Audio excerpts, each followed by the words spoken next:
And I think we're live. Hello. All right, chat. We get our eyes on you. Can you see us or what?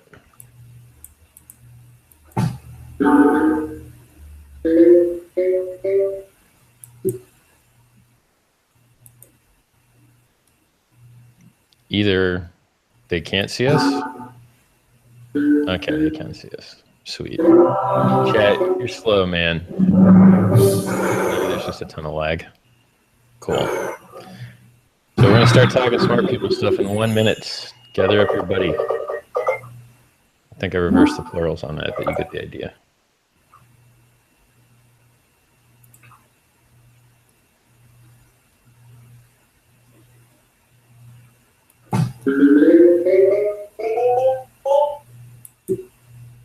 Yes, Mr. First Name, Last Name. I am fat. Thank you. Or do you mean Daniel? Or do you mean us both? Living on the computer isn't the best for fitness. All right. So we can go live. You ready, Daniel? You want to give us a quick intro on who you are and what you do? Well, that happens when we're live, right? We're live. Oh, okay. Yeah. So I'm Daniel Krawisz, and I am a founder of the Satoshi Nakamoto Institute website. And I also work as a software engineer at stashcrypto.com. All right. So you've, I hear, recently produced some videos regarding hard forks and forks in general. Yeah, I just started my YouTube series. I only have one video on Bitcoin. And right. I've got some notes for my next one. So, well, stay tuned. Okay. I'm going to, for my first video, I talked about how how forks are pro-investor. That's what I think. And so investors should be happy when Bitcoin forks, because now they've got a choice that they can be directly involved in, which is good. And right. A choice between, chains of Bitcoin is much better than Bitcoin versus an altcoin.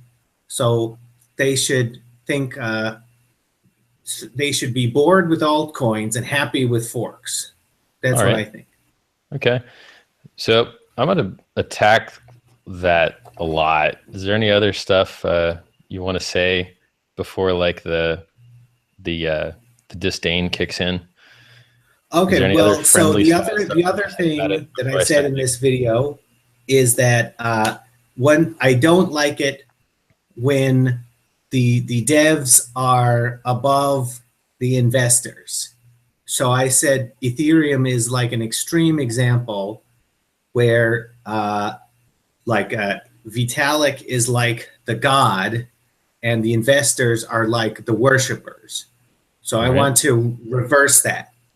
So I said, if you're an investor in Bitcoin, you should think of yourself as being like Yahweh and the developers as the chosen people. All right. And I ended it where I said that what I think what's been happening recently is like this, people are building the Tower of Babel. So you should want to smash it, just like in the Bible. All right. Well, I disagree entirely with almost every single thing that you said, except for the part where you said that Bitcoin forks are better than altcoins. They might be. So that part I might be okay with, but everything else I think is terribly wrong. So first, I guess I'll just summarize and then we'll dive down each one. We've measured the value of each social class regarding developer versus investor and presupposed that they're separate. That's fine. I don't mind the presupposition. I guess I'll attack that one first. If the devs decide to push a malicious update that steals all your keys, I don't think much users would catch it in time. So I think the fact that users are able to use these systems at all is at the kindness of the devs.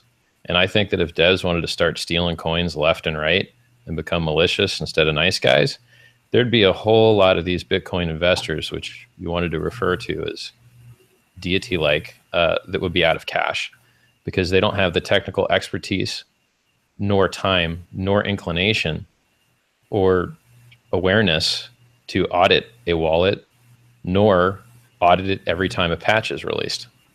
So from a security perspective, every user is at the mercy of the devs that he chooses. And furthermore, when you have a new fork, every new fork means a new client.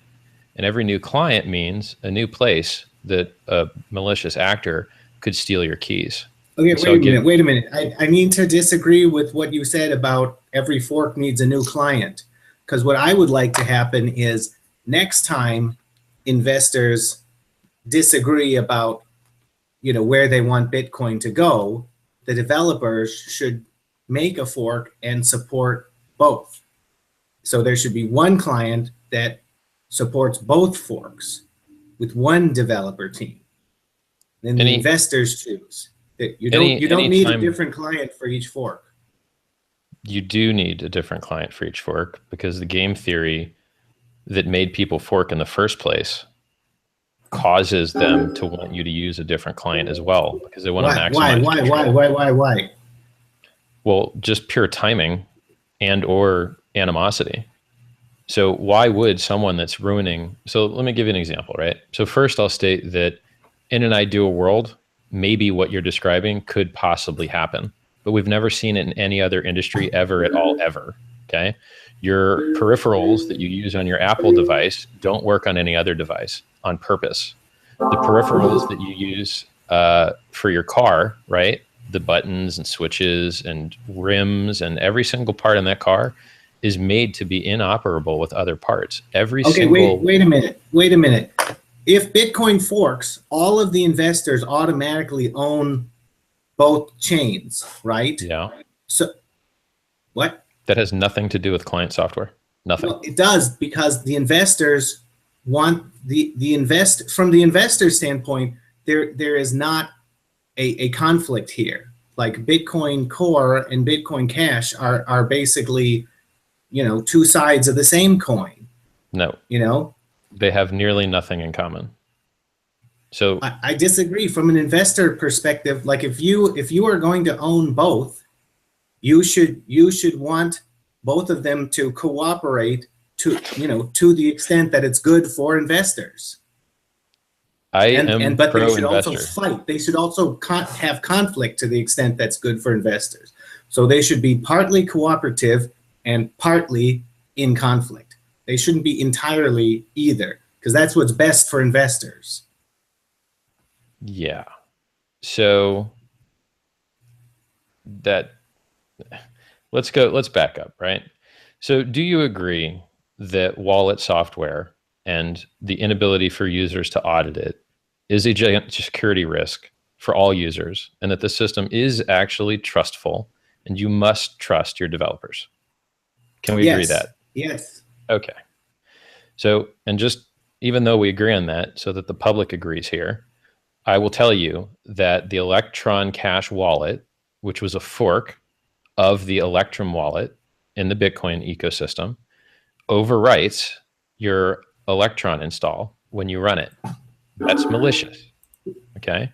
So there's your fantasy of how things could be one day, and then there's the reality of how things work now. Right. And how things work now is that this fork has stolen hash rate, made the network less secure. Okay, wait, I disagree with that. I disagree with that. No, I disagree with something. I don't think that Bitcoin is more secure if the hash rate is higher. Well, why do we bother hashing at all? Because why don't we just run it on a single laptop? The hash rate is for consensus. No. Yes. Not at all. It is for avoiding double spends. No, it is not. It is not for that. It is go on Wikipedia, go on mating signaling. The signals that cannot be faked are the signals that are most expensive. Well, I've written an article about this. Some deer have big antlers and some deer have little antlers, okay? Yes. So you don't always need the hash rate to be high. Lots of animals can survive with suboptimal signaling strategies. My point is that if you want to be able to trust a signal, it needs to be expensive. And the most expensive signals are purely wasteful. And yes. so pure waste. I agree. I totally agree with all that. Okay. So, I mean, you've made an extreme statement in that proof of work does not require work. That's your statement. No, that is not my statement. My statement is that Bitcoin, that it's not related to security. It's about consensus. So I don't think it's better if the hash rate is higher. You're wrong. Okay. I mean, I could explain to you situations to try and get you to understand that you're wrong. You run the Bitcoin network on your laptop. You're the entirety of the hash rate. I decide that I want to start double spend attacking. I run a bigger laptop than you. Now I have the longer chain. Now you don't get to be the Bitcoin network anymore. Right. That's obvious, right? Yeah. Now, if the hash rate is lower, that just means there are fewer people trying to run a 51% attack. So I just described to you a situation where I could steal money and make the network useless by having more hash rate than you. Yeah, so if you want to do that, right? Then the hash rate goes up. The hash rate goes up if more people want to do a 51% attack. But if fewer people want to do a 51% attack, then the hash rate goes down. It just depends on how many people are trying to do a 51% attack. The reason we have the hash rate we have now has nothing to do with 51% attacks and everything to do with the financial block reward. Like everything. Sorry, I missed what you said. Everything to do with what? Dude, I can't believe you're gaming during this interview. Less gaming. I assure you that what I'm saying is smart enough. Sorry, yeah, it's a good point. I'll stop. Yeah. I'm addicted to Peggle. Okay. I used to be addicted to games too. I made a YouTube video on it. You should check it out. I described to you a situation where I can make the network stop being useful by having more hash rate and using it for evil. You then said that hash rate is driven up by more people wanting to do 51% attacks. That does not mirror reality. The majority of the hash rate that exists currently is because the coins that are issued as a block reward have great financial value. Right. So the reason we have so much hash rate isn't because people want to 51% attack. They very rarely occur. It's because people want the block reward. Yeah, but I mean, from the perspective of somebody, looking out in the network, like it's mining is anonymous, right? Like, no, it is not anonymous. You can mine anonymously.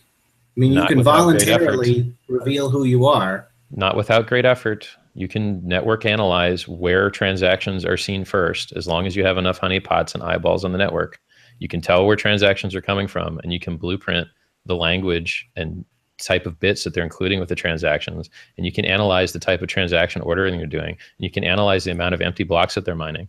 It is a fantasy that mining is anonymous. I don't think it makes sense to say that I don't think we can analyze things and say that we know why white people are doing things. Like, from my perspective, the hash rate is a certain amount.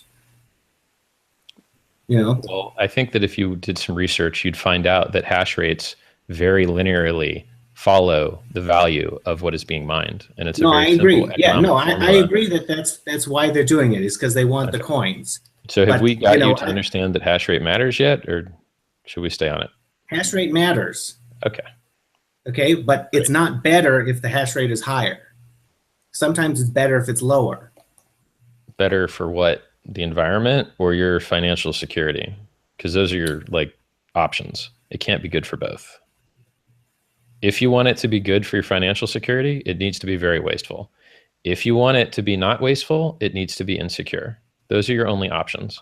Okay, but look, let's go back to animals, okay? Mm-hmm. You can't maliciously grow antlers. The whole point is to just have the biggest, right? So it's not like one deer is trying to perform a 51% attack and another one isn't. So without getting too far into the weeds, my thesis is that hard forks are bad for the following reasons.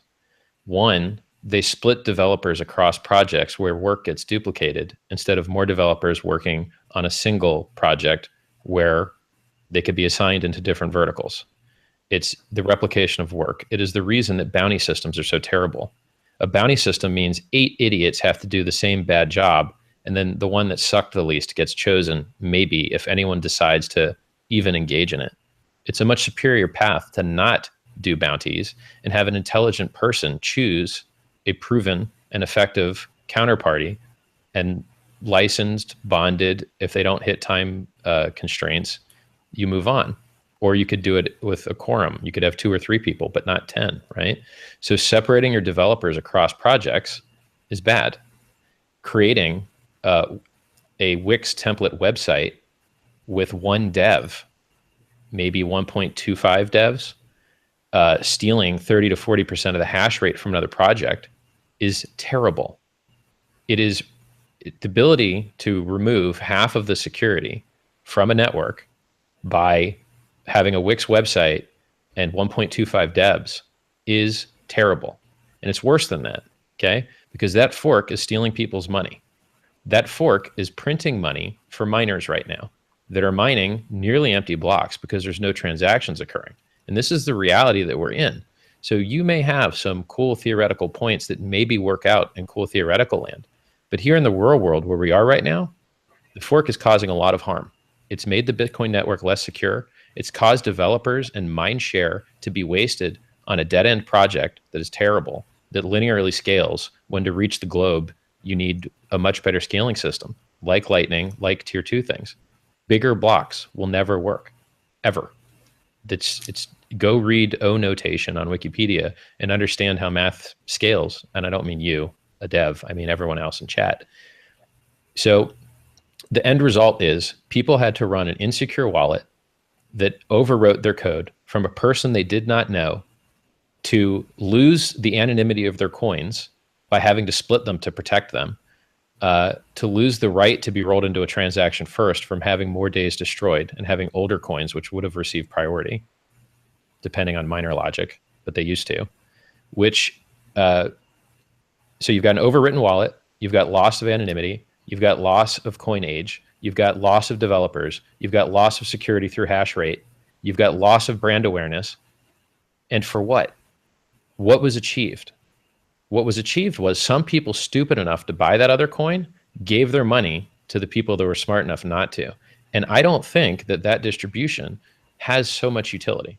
Now, you could say that maybe a fork of Bitcoin could be more secure than Ethereum. Yeah, I might buy that. But you know what else would be more secure than Ethereum? Keeping everyone in one ecosystem. And, you know, if you want to do airdrops and you want to tie Bitcoin holdings to a new coin, you can do that the same way Byteball does with an Oracle, and you just sign your transactions. You could do it by whatever way Lumens does. I guess I'll look at it before it expires on the 27th.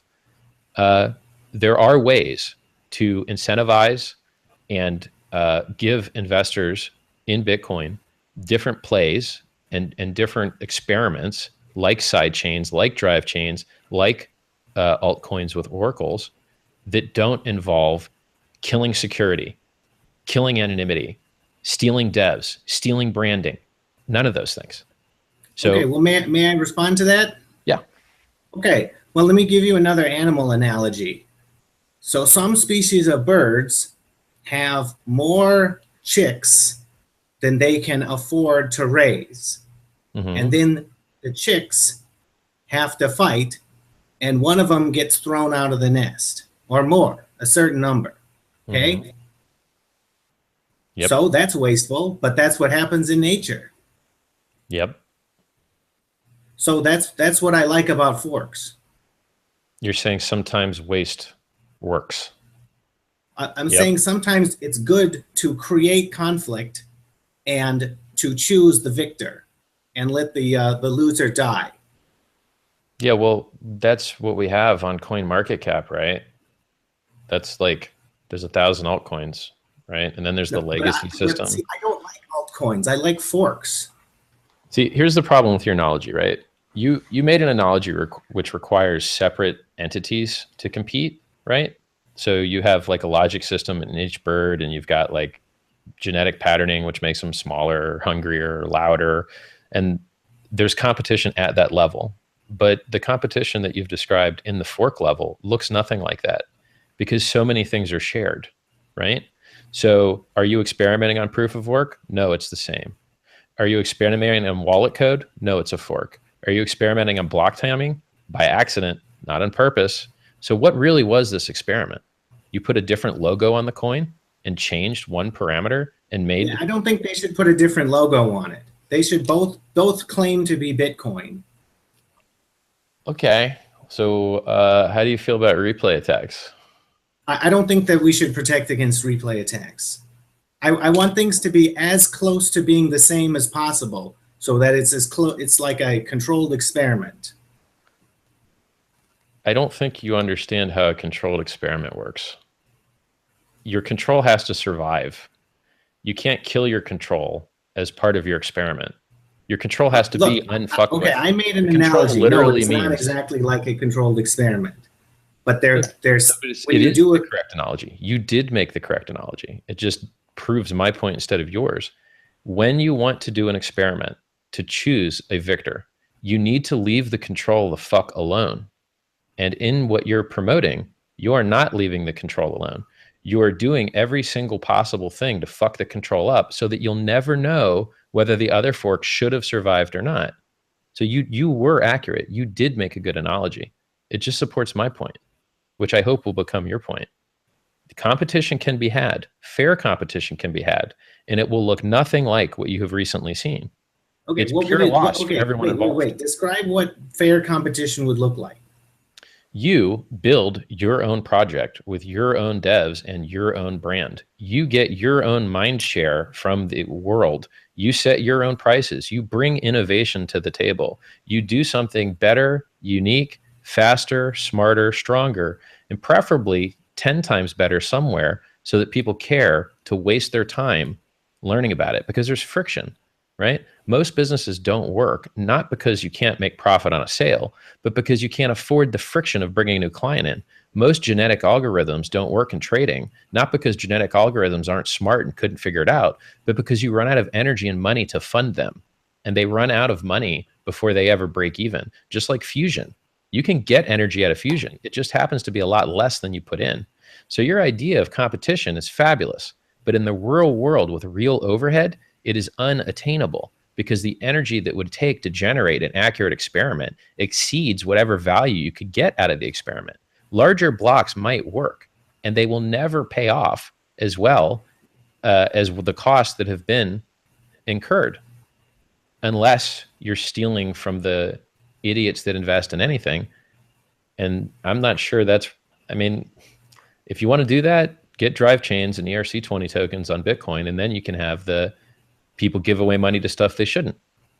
It's better. Like, you are literally supporting something that is stolen brand awareness, lost people's, overwritten people's private keys, was an unsecure wallet, lost coin age, lost coin priority, is currently a broken network that is oscillating through way too many blocks and way too few blocks, inflating and giving all the money to the miners. That is what you support. And that is all fucking terrible. And the only thing that you have on the good side is that I like competition. Okay, and I like experiments. Well, I like those things too. But you need to do them. Wait a minute. We don't have to agree on things. So, I mean, you know, you're saying that all of these, you know, there are a lot of costs incurred. Yeah, I agree. I think that there are less costly ways for the developers to pay attention to what the investors want. You know, but I just don't think that has been happening. Well, why would it happen? Like, I don't understand why you think the developers care so much about what investors want. I mean, they're not even getting paid by the investors. Why would they give a shit? Okay, they're literally not getting paid by these people you're talking about. So, I mean, why would they care? I don't care. Well, let's say a developer is wedded to a particular chain, which is not logically necessary. I think that they should, you know, work on whichever one is the most valuable.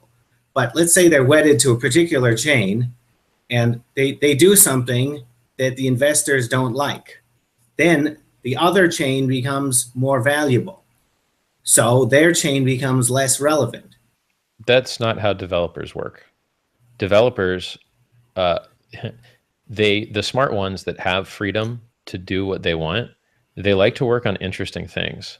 And a developer is not going to shift from the interesting thing he's dedicated a couple years of his life to something that pays slightly better, which he doesn't like. It's not going to happen, and it shouldn't happen. And the people that you're describing as investors, they're not investing in the developer. They're investing in some token that developer may or may not hold. I'll give you an example. There's a guy named Vlad Zamfir.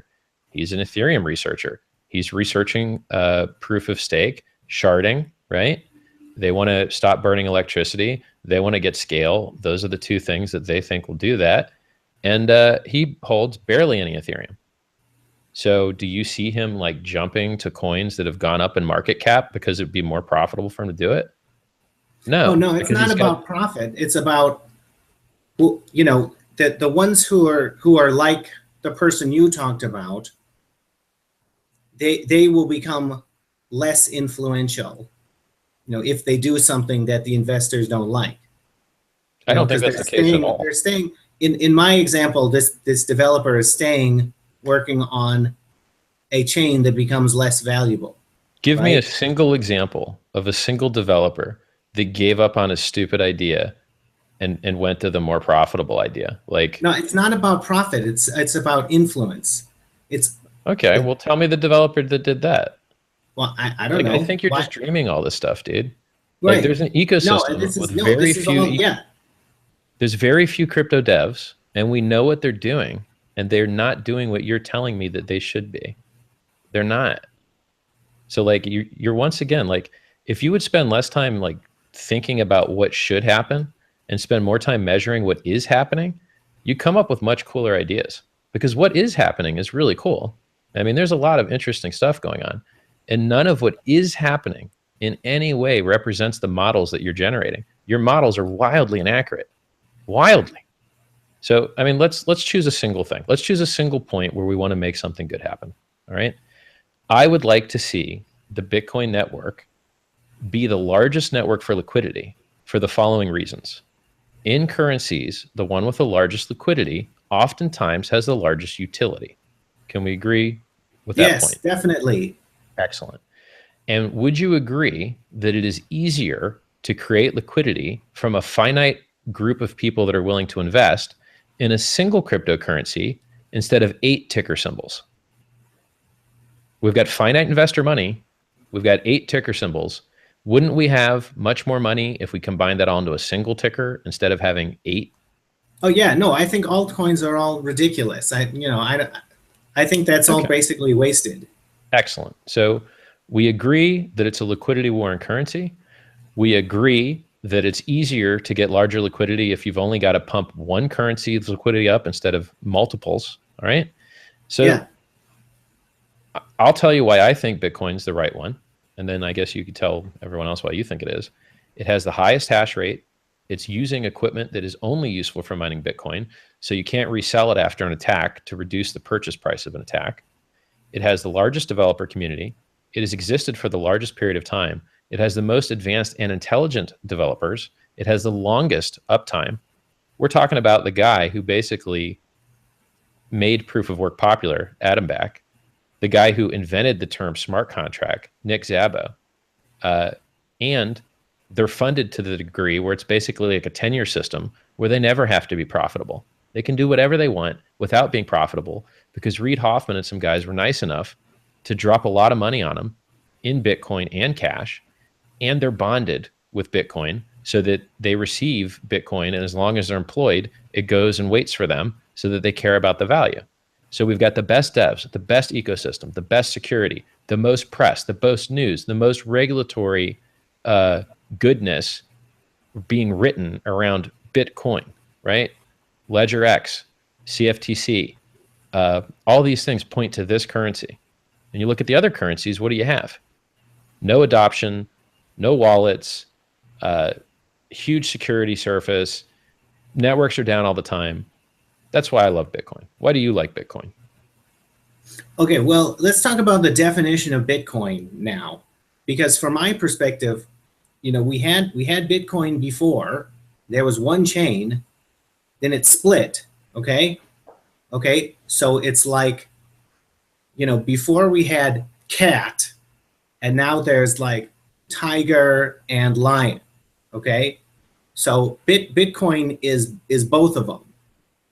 Okay, I don't think it makes sense to just say arbitrarily say that one of them is Bitcoin, well, because they both have the same history. In a second, I'll crush that for you real quick. So you're making an assumption, which is wildly wrong, that the blockchain is what matters.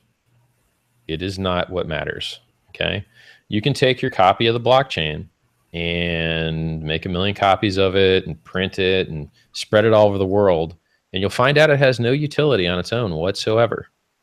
The blockchain itself is only given value by the people who allow it to have value through building exchanges for it, running the very specific client that speaks to the very specific network that they have chosen and tested and put the faith in the developers of and put the faith in the miners of. So the reason blockchains and Bitcoin has any value at all has nearly nothing to do with the blockchain itself and everything to do with the social consensus, the shelling point that this is the cryptocurrency that we've chosen. This is what I'm willing to sacrifice my hours and my money for. I totally agree with all that. Agree. Okay. So when you create a fork, that fork has none of those things that has utility. All of the things that actually matter, it starts with none of those. It gets a new ticker symbol. I really disagree. I think it starts with the most important thing. It starts with the same network of owners. It does not. It doesn't have the same exchanges. So you're right. There are some things it doesn't have, but I think it starts with the most important thing. Network of owners. Because if it did, more people would have dumped. The vast majority of people that were, quote, given these things have never seen them, accessed them, heard of them, and thus it is unfair to consider that a form of ownership when a person sitting on a boat enjoying his Bitcoin earnings has never even listened to the news that, hey, you know, some guy decided that now you own some other stuff, whether you wanted to or not. So, you know, you need to like start hopping your feet and skipping and jumping so that Daniel's like game theory fantasy can come true. It's not the case. You can't just say a person like, okay, what if I told you before the show, I gave you something that you didn't get told about? Do you really own it? No. Listen, no, the vast majority of people shouldn't care about what's happening now. Like most people do not have the level of commitment or interest in Bitcoin. Most investors shouldn't care. And what I like about forks is they don't have to care. So if there's a fork, they still own their Bitcoins, whichever one wins. They don't even have to think about it. That is also not the case. You've described a very select subset of nice forks that has no reason for having that restriction at all. That fork could have forked out Satoshi's coins. That fork could have forked out coins that weren't being used. That fork could have introduced demurrage and reduced the value of the currency. Like what you're saying, you should stop saying. Like there's no, and by the way, how much more harmful do you need a fork to be before you realize it sucks? What? I mean, this fork was bad. Listen, I guess you're waiting for the B2X fork to be worse. I want the next time Bitcoin forks, I want it to be a lot nicer. But I'm happy that any fork happened.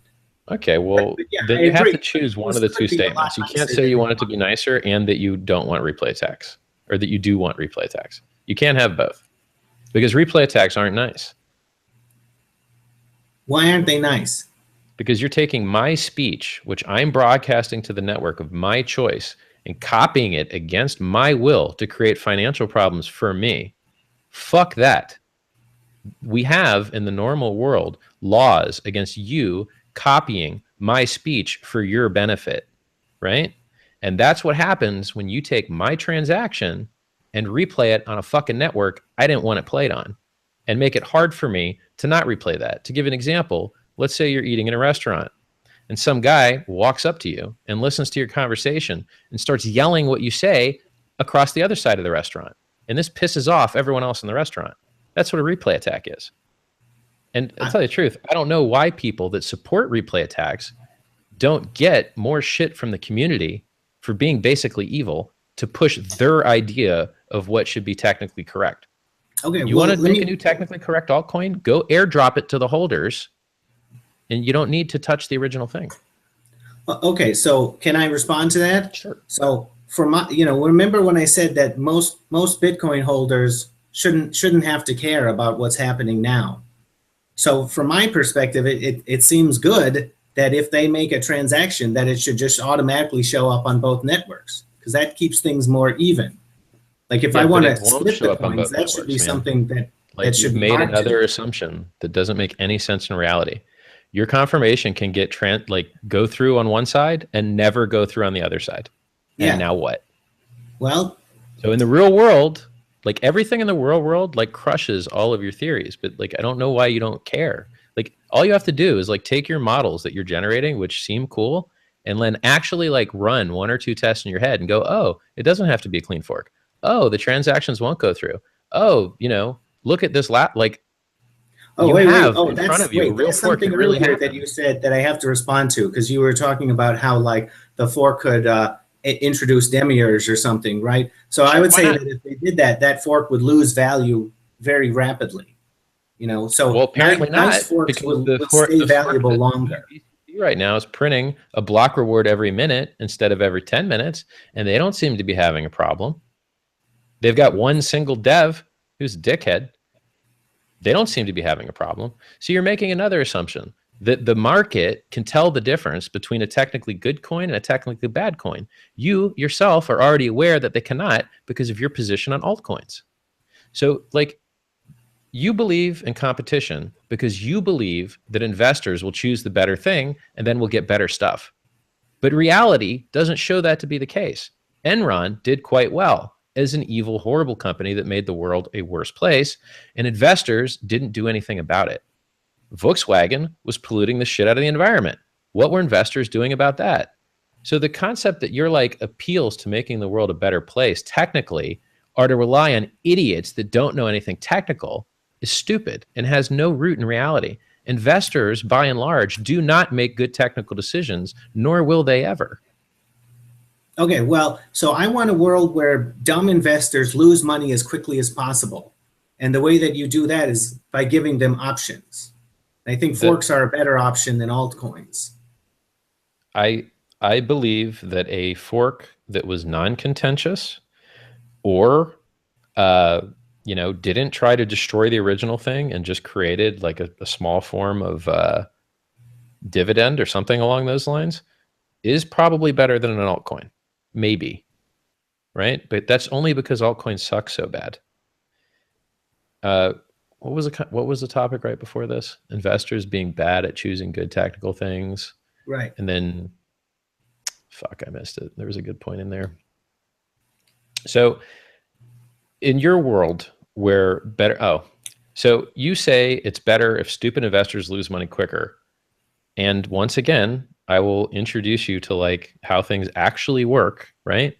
The thing that actually works is regulation and prevention of problems instead of huge problems happening and then being able to go to a court and say, oh, but look, my contract, okay? It's better to not pollute the environment than to wait until the environment is polluted and then wait for someone to report it and then wait for everyone to do their due diligence and subpoena ducis tecum and then get a court date and then get a delay and then get a delay. And then after the environment's real good and fucked up, you say, oh, well, you shouldn't have done that. You're going to have to give us some money. That's bad, okay? So retribution and courts and redress are a very, very, very poor answer to unregulated environments. And an ounce of prevention is worth a pound of cure. And so this concept that we should try all the things and let a bunch of people lose the shit out of their money on a bunch of stupid technical ideas because in your fantasy libertarian world, that's a better way to do things, has no root in reality. And the only places where that actually works are ones with infinite energy. That does work in evolution because the sun produces so much energy and it works exactly nowhere else. So in a fantasy world where you didn't care about humans' feelings, you didn't care about people losing their life savings, you didn't care about devs throwing their lives away, you didn't care about people jumping out of windows because their investment went to zero or worse, right? If you didn't care about any of those things and there was infinite free money or free energy, you could do all the experiments you want. But that's not the world we live in. The world we live in is one with a lot of restrictions and a lot of pain and a lot of suffering and not that many people and really not that many places to gather the energy, right? we've got a lot of restrictions. And so let's use the ounce of prevention is better than a pound of cure, and not grind up people like meat into investment grinding machines, because you maybe possibly could get a 10% more effective network. Maybe. It doesn't work. Okay, well, I don't, let's not get into politics. I'll just let you say all of that and, whatever. Okay, so give me an example of a system that has been evolutionarily evolved, which is kicked ass, because all you're describing is evolution. That's all you're describing. Okay. So you let me know, other than actual physical entities that use the sun for energy, you tell me where evolution has worked.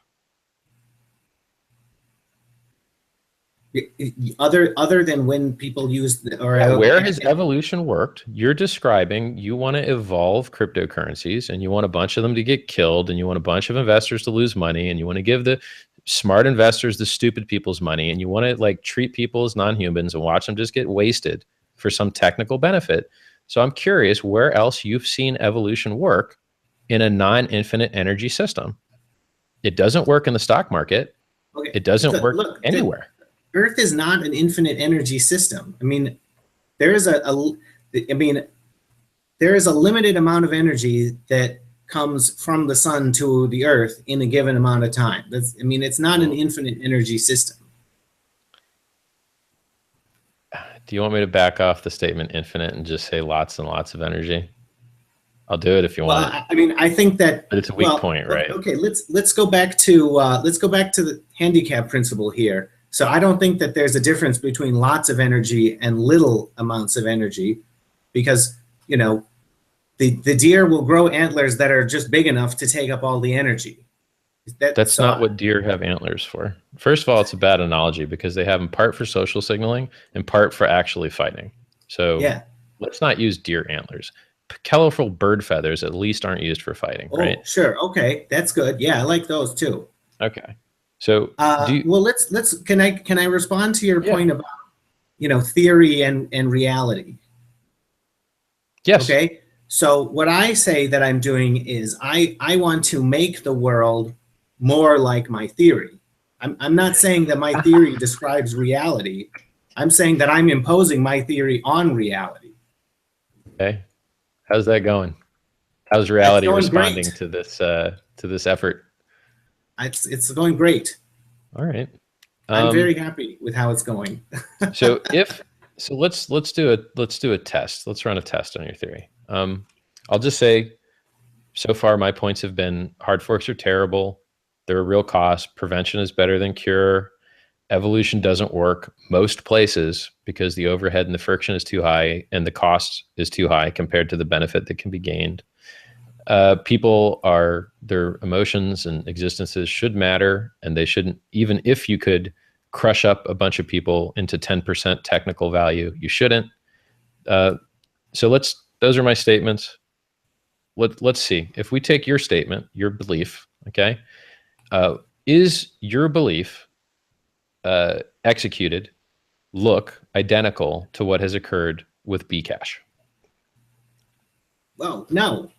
Okay, so what is the difference between what Bcash did and your model of what you would like to see? Okay, well, what I would like to see is, I would like to see the developers creating forks and supporting. Who are the developers? Which developers do you mean? Oh, I don't want to specify which ones. Whichever ones are the ones making the software. Which software? Like, I need specificity out of you, right? We're trying to test whether your model works or not. And I gave you a recent example that we're aware of something that seems identical to what you would like. And then you said it wasn't accurate. And then I'm asking what the differences are. Oh, okay. So this is like level 0, what's happening now.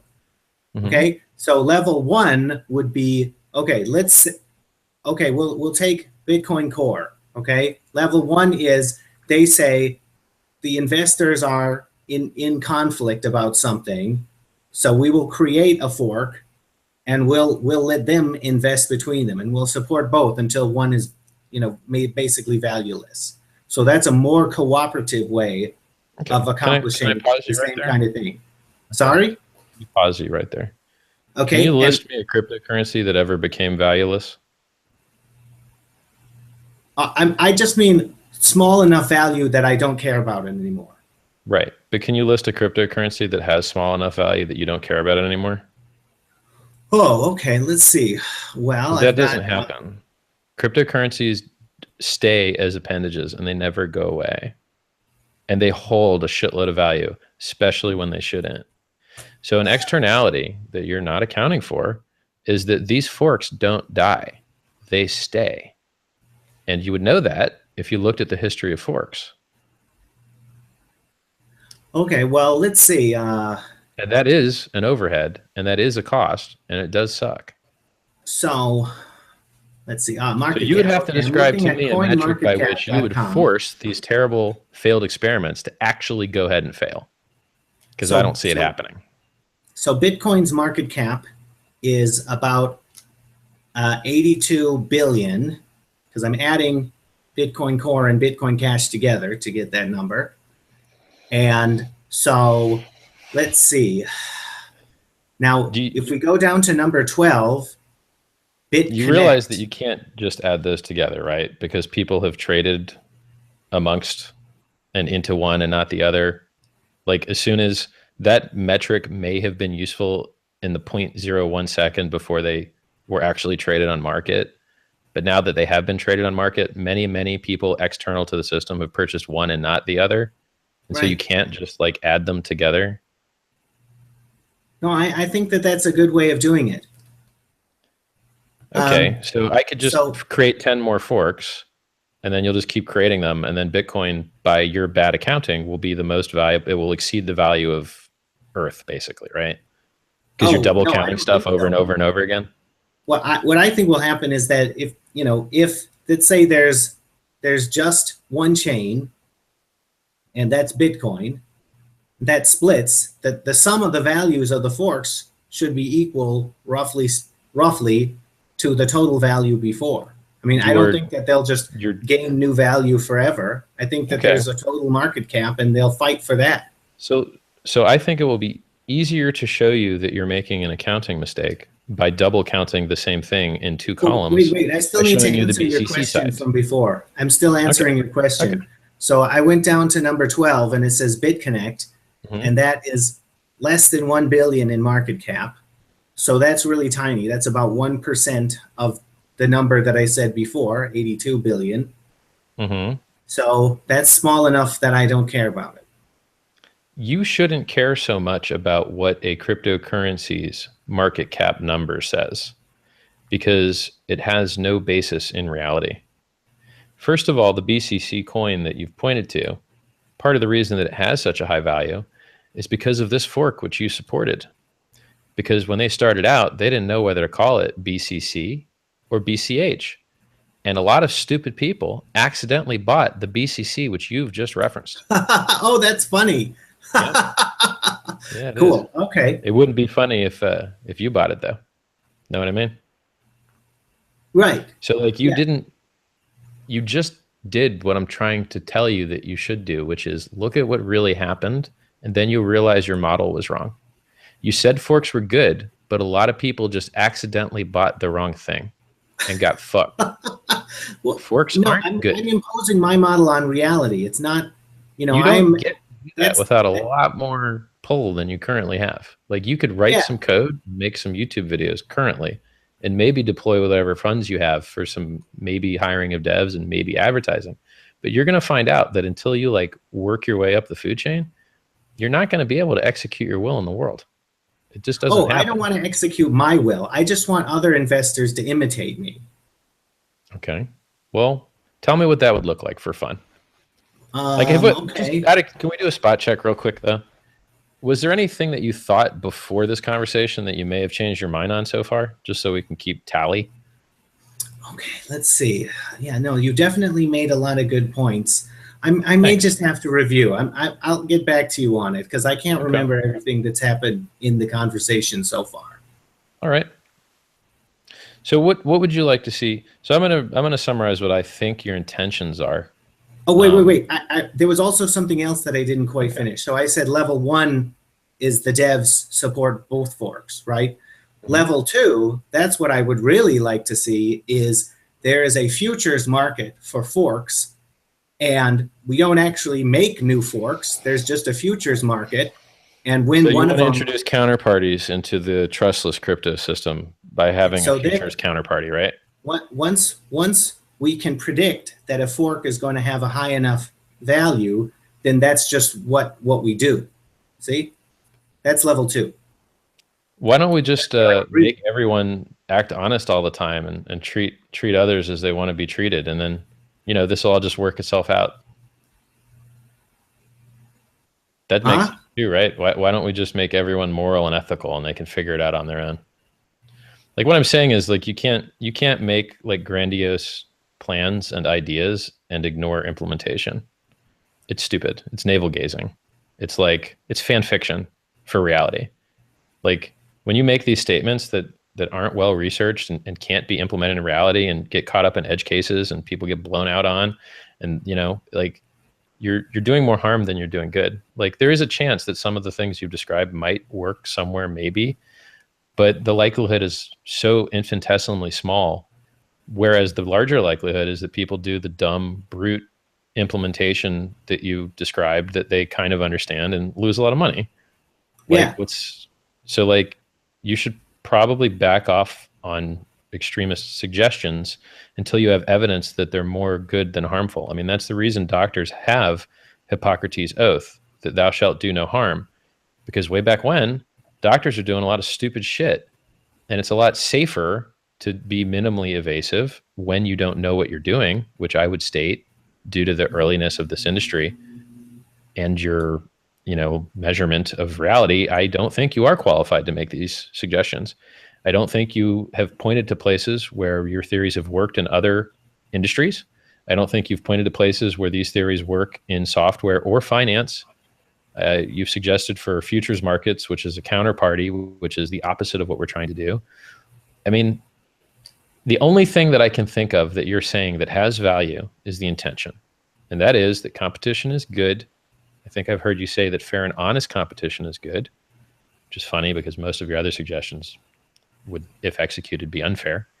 So I believe in competition. I believe in the free market, but so many people forget what free means. Free means restricted. Free means restricted. Free means you're free to act fairly.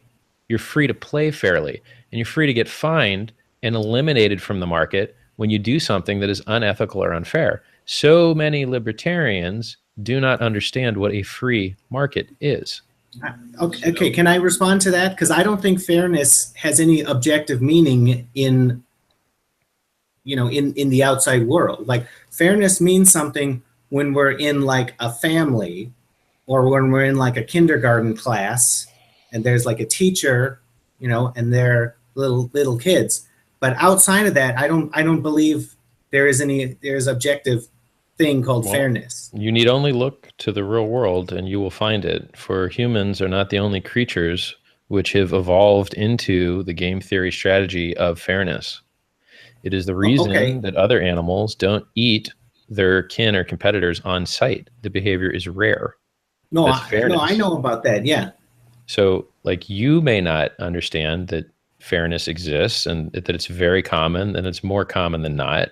But when you start to look around, you'll find out it is. Like, if you take your dog to the dog park, your dog's very likely to survive.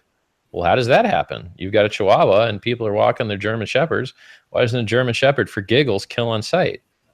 Because the game theory evolved that shit out, and the dogs that did that didn't get bred, right? Okay, why do you call that fairness?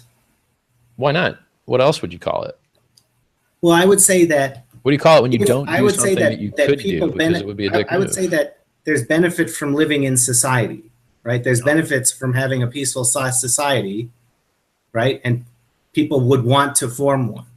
Okay, so let's find a word that's not fairness, because you don't like that word. Is there any word that describes social game theory that you think is okay? And what would that word be? Social game theory? Yeah. People speak, they interact. The habits of interaction have titles. So, like, happy is associated with smiling and laughter. And so when I say happy, you think humans smiling and laughing, right? So, like, since you don't think fairness exists, Maybe there's some other word that you do think exists. Is there an emotion? Okay, or like that's really good. I really like it when people say things like that. I say that same kind of thing to people all the time. Like what is your word for the thing that I'm talking about? I think that's great. All right. Cool. But okay, so let me say, I think that there should be standards. I just don't think that there should be a central authority that imposes them on people. Okay. So yeah, okay, I agree. There should be standards. Is already as long as we disagree about who is, imposing the standards and how. So we can't escape from a central enforcement authority because heredity exists. So fairness and human behavior is to some degree already hard-coded into us at birth, and then we have variations on it. And sometimes a variation is sociopathy. Sometimes a variation is psychopathy. And sometimes the variation is, humor, right? But the general overriding, like, underlying software is already there. And we don't need someone externally to enforce it upon us because it is enforced internally at birth by accident forever. Human beings will elect leaders. Yeah, no, I totally agree with all that. Yeah, great. Yeah. So like, wait, but what did you mean about humor? What were you talking about with humor? Well, you don't have to be born just a psychopath or a crazy person. A lot of people get born on the other side and they got great traits: loving, caring, honest, courageous. So it's not all bad luck. There's mostly good luck. So I didn't want to, let everyone think that at birth you're just going to get bad luck. Oh, you mean like some people are just funnier than others? That's what you meant. Yes, for sure. For sure. People, and that's how the game works. That's what evolution is. We're going to throw a lot of shit at the wall and we're going to see what sticks. So, you get a little bit of everything. Guys that like girls, girls that like guys that like guy girls. Nullos. Google it. Don't Google it, actually. So, my point is, so here's my advice. I think your models, I think you did not generate them from a place of research. I think you thought they were cool ideas. If you looked at what worked in finance, you might be able to find something that worked and export it here with certainty that it might work because it worked there. If you looked at software projects and you saw something that worked there, you might be able to export it to here because this is a software project as well. So a financial project paradigm, a software project paradigm, cross-pollinating those ideas into this ecosystem may be effective. I don't think you will find a high hit rate of success coming up with your own ideas from left field that upon analysis appear to just be Darwinism without any respect for the costs or overhead or emotions involved. So I'm not impressed by your Darwinistic. Can I respond to that? Sure. Okay. Well, I don't know what the correct amount of costs are. Okay. So you're saying what's happening now is way too costly. I'm saying, I don't know, but there is some amount of waste that is the correct amount. Okay. Yep. So I want to find what the correct amount is. So maybe you're right in saying that there is too much waste now. Okay. Well, I'm not agreeing, but I'm not disagreeing either. Yeah. So you could, but I want to find the correct amount. If you wanted to see more experimentation, then you could help interoperability between chains with atomic cross swaps, and you could help multi-currency wallets. Those are things you could personally do that would make competition more fair, more honest, would have a real effect in the real world, right? Would reduce the friction. If you really want to see chains compete, work on atomic cross-chain swaps, work on multi-currency wallets, and some of the core things that can be standardized, like the creation of addresses. A lot of people just use Bitcoin's address creation system for their altcoins because it works great. Standardize as many things as you can. So if you want to see competition, those are my 3 suggestions for seeing it happen. And I don't see a lot of drawback to any of this. Those are great ideas.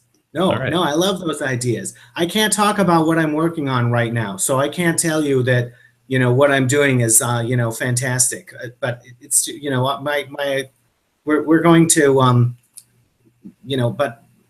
but I am working on things. It's just that any secret now. I will tell you what I know about the projects that I've seen publicly.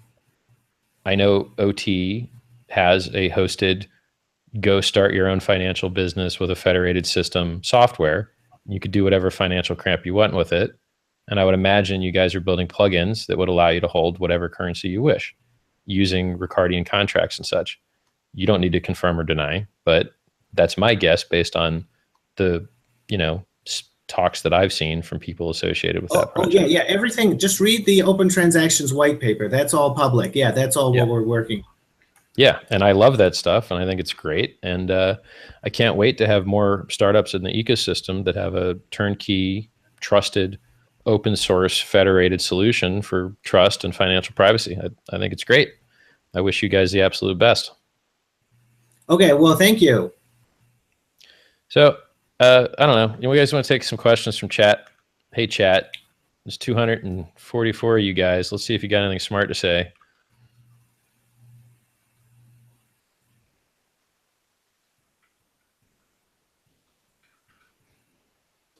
I love that I don't get rate limited when I'm running my own chat.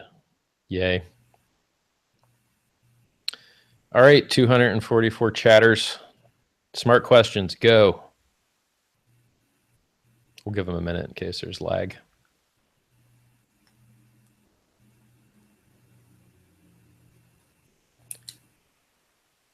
Why do I care about people's investments? Well, when you let people invest in stupid things, you've starved the good things you could have benefited from. So it's not just a net loss for them. It's a net loss for everyone. When do I turn into a vampire? About an hour from now. When are you doing the thing with Roger? I don't know. I could look at my email and he could want to do it now. He was sleeping so many hours ago. He might be up now. I'll check it out. Gatorade red or Gatorade green? Why would you drink sugar water? Stop. Just drink normal water. Predictions on the 2X hard fork. Drama and more podcasts. Proof of work, proof of stake. Proof of work. When proof of stake does work, someone will publish a paper. I'll read it, and then we could model it in the real world and tell if it really works. Scrolling down here. How dumb do you have to be to buy the wrong coin? I don't know, dude. I bet I check what you've bought, and there's probably some wrong coins in there, man. It's really hard. I mean, look, I'm in the space. I'm a thought leader, and there's coins I don't know anything about because... Oh, my God. Okay, now come on. At least I'm not a thought leader. Why not? You're saying that I'm evil, and you're calling yourself a thought leader. Yeah, but why not? I have unique, interesting ideas that I generated and publicize on my own. That's like by the definition. I only want independent thinkers, okay? I am an independent thinker, and I only want other independent. Never, if anybody's watching, never use me as a thought leader, and don't trust anybody who calls themselves a thought leader. I'm a thought leader, bro. What else? Okay, for fun, what the hell else is a guy that just says smart stuff publicly? Like, what is that? A philosopher? Wouldn't that sound more stupid? Like, find a better, less, outlandish term. Like, I think thought leader is better than philosopher. That means that the other people are thought followers. Well, I'm that too. My term would be independent thinker. I'm going to take the brand, dude. If no one else wants it, if no one else wants to be accused of being a thought leader, that's fine. I'm all right with it. I think it's cool because I'm a leader, and I don't know, I'm all right with it, man. All right, we're scrolling down. Damn, this people in chat curse so much. My God, and I curse more than anyone.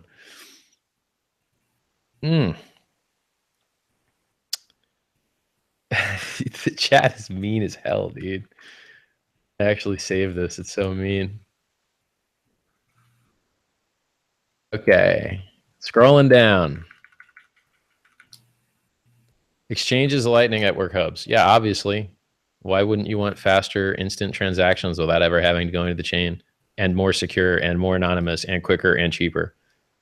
Duh. Yeah, so you're going to have exchanges as Lightning hubs. Smart question. Could you enforce win-win prisoner's dilemma rules? should be worth more than a full. Oh God, General Byzantine, you've asked a question which takes too much thought. We can address this later. We don't have a guest interviewed. Who pays you, or are you paid at the beginning? I don't know what that means. Damn, chat, you're actually asking questions now. What's stopping miners from forking to the real legacy Bitcoin by rejecting SegWit? They're doing that. They're already switching back and forth. I don't know what you're talking about. Do you believe that miners chain jumping will harm enough BCH to bring the price down under $50 and push it off the news and markets? Probably not. Crypto coins just don't die, no matter what. So I doubt that you're going to see BCH drop too far below Doggy Coin. Like, why would BCH be cheaper than Doggy Coin or Dogecoin? So unfortunately, it's an appendage, right? It's something that's left over that doesn't, it's like legs on whales. Google it. Whales have legs. You're like, wow, why do they have those? They're just really tiny, so most people don't notice them.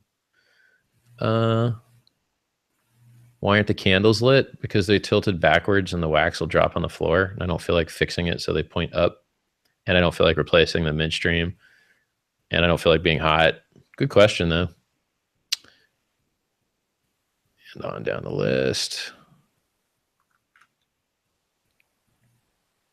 Seems a bit hypocritical to berate poker in the way you did, given the current state of crypto. Yeah, except poker's going to change man's relationship with government. How? It's not, right? But crypto could make it so that you have to raise taxes for wars instead of just printing money.